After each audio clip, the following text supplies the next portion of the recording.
Hello guys and welcome to the pet nation. Guys आज मैं आपको एक वीडियो दिखा रहा हूं जिसमें कि हमारे यहाँ की ब्रीडिंग का एक पपी है जिसे कि सांस लेने में प्रॉब्लम हो रही है। वो मुंह से सांस खींच रहा है और ये सिर्फ एक दिन का पपी है, यानी कि ऑलमोस्ट 24 आवर्स का पपी है।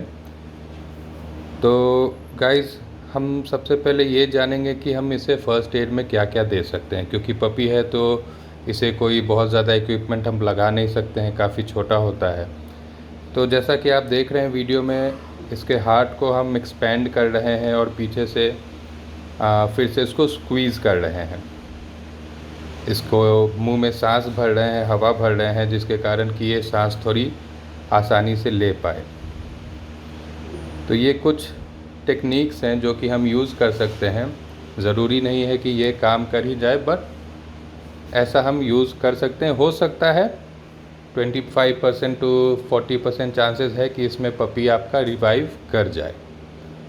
जैसा कि आप देख रहे हैं कि ये करने से पपी रिवाइव कर सकता है।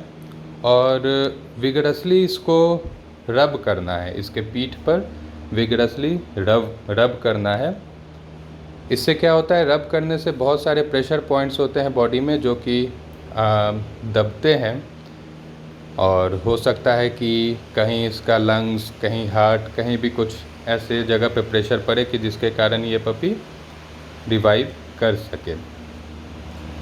तो गाइज़ ये वीडियो बनाने के पीछे मेरा मकसद ये था कि आजकल मैंने बहुत सारे यूट्यूब चैनल्स पे देखे हैं कि डॉग पालो, साल के लाखों कमाओ, डॉग ब्रीडिंग बिजनेस, लाखों का मुनाफा, 3 डॉग पालो 5 लाख कमाओ।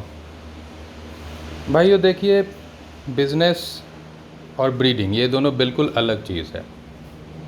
डॉग ब्रीडिंग को हम कभी भी एक बिज़नेस नहीं बोल सकते हैं, क्योंकि बिज़नेस का मतलब होता है कि मिनिमम एक्सपेंसेस में, मिनिमम रिसोर्सेज में मैक्सिमम आउटपुट लेना। और डॉग ब्रीडिंग के साथ हम ऐसा नहीं कर सकते हैं। डॉग ब्रीडिंग एक काफ़ी पैशन का चीज़ है, एक इमोशन इन्वॉल्व है इसमें। अगर आप डॉग लवर नहीं हैं तो आप प्लीज़ डॉग ब्रीडिंग ना करें, क्योंकि बहुत सारे एस्पेक्ट्स होते हैं। ठीक है, कमाई भी है, लेकिन उस कमाई के पीछे आपकी मेहनत कितनी है ये कोई नहीं बताता। अब जैसा कि ये पपी आप देख रहे हैं, ज़रूरी नहीं है कि आप जितनी बार ब्रीडिंग करेंगे उतनी बार आपके पपीज़ हेल्दी होंगे ही। बहुत सारे फैक्टर्स हैं जिसको कि हम कंट्रोल नहीं कर सकते हैं। तो ये कुछ अनदेखे एस्पेक्ट्स हैं डॉग ब्रीडिंग के, और मेरे हिसाब से डॉग ब्रीडिंग को कभी भी आप लोग बिज़नेस ना बोलें।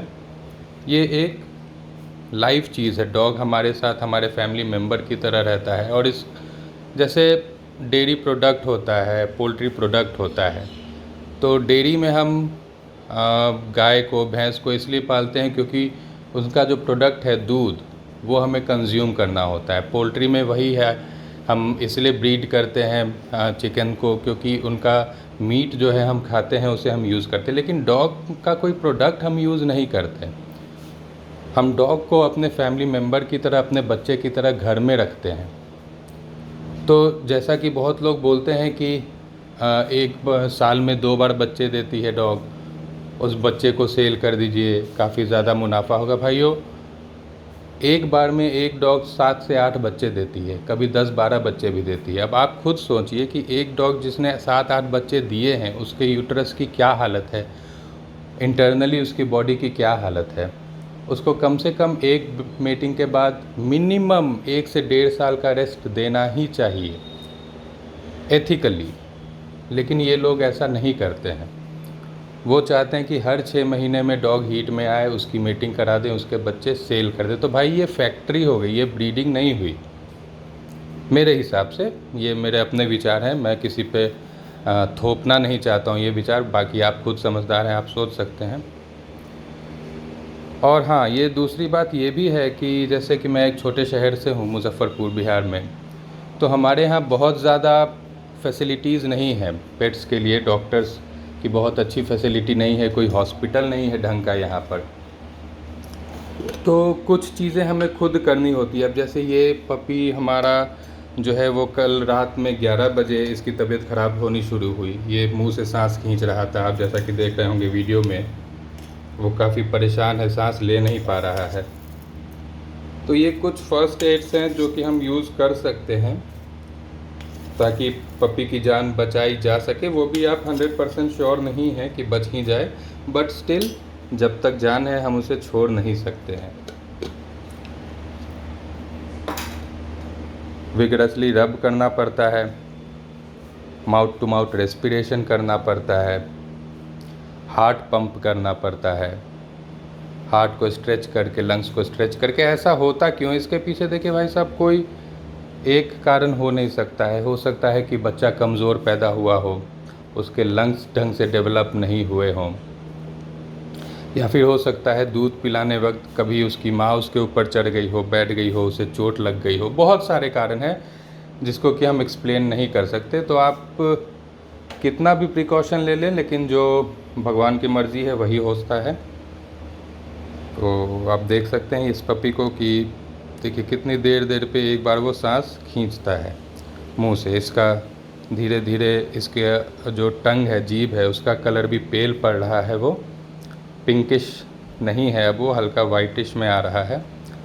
तो ये सिम्टम्स ये हैं, ये साइन है कि पपी जो है वो सरवाइव नहीं कर पाएगा। बट स्टिल हमारी कोशिश जारी रहेगी, हम ऐसे छोड़ तो नहीं सकते और ये करना पड़ता है दोस्तों। लोग बोलते हैं, बहुत सारे ऐसे लोग भी होंगे आपके पड़ोस में, आपके नेबर्स होंगे, आपके रिलेटिव्स होंगे जो जेन्युइन ब्रीडिंग करते हैं। वो उनको आके बोलते हैं भाई कुत्ता ही तो एक दे दे फ्री में। मैं कभी भी इसके सपोर्ट में नहीं हूँ कि मैं किसी को डॉग फ्री में दे दूँ। मैं नहीं दूंगा, मेरे यहाँ से सेल नहीं होगा, मेरे पास ही रखा रहेगा डॉग, वो चलेगा। लेकिन आप देख सकते हैं इसके पीछे मेहनत कितनी करनी पड़ती है। तो उनके लिए भी ये एक मैसेज है कि आप कभी भी एक्सपेक्ट ना करें कि कोई भी ब्रीडर आपको एक डॉग फ्री में दे दे। मेहनत देखिए, आप रात रात भर जगना पड़ता है, केयर करनी पड़ती है, एक एक पपी की केयर करनी पड़ती है। खर्च की तो बात ही हटा दीजिए, उसकी तो मैं बात ही नहीं करूँगा। तो ब्रीडिंग कोई आसान चीज़ है नहीं दोस्तों। हाँ, अगर आपको पैशन है, डॉग्स के लिए आपका प्यार है, आप ब्रीडिंग इम्प्रूव करना चाहते हैं तो बिल्कुल इस लाइन में आइए। और इंडिया में कमी है अच्छे ब्रीडरों की, और छोटे शहरों में खासकर बहुत कमी है अच्छे ब्रीडर्स की। यहाँ ट्रेडिंग बहुत ज़्यादा होता है, लोग कहीं से कोई पपी उठा के आपको सेल कर देते हैं, और लोग भी चाहते हैं कि मुझे सस्ता से सस्ता पपी मिल जाए। तो गाइज़, मैं तो यही कहूँगा कि आप लोग प्लीज़ ब्रीडर्स को प्रमोट करें, क्योंकि सारी मेहनत उनकी होती है, सारा रिस्क उनका होता है, सारा खर्चा उनका होता है। तो प्लीज़ ब्रीडर को प्रमोट करें। और मेहनत करने के बावजूद अनफॉर्चुनेटली हम इस पपी को नहीं बचा पाए। Thank you for watching guys, have a great day, bye.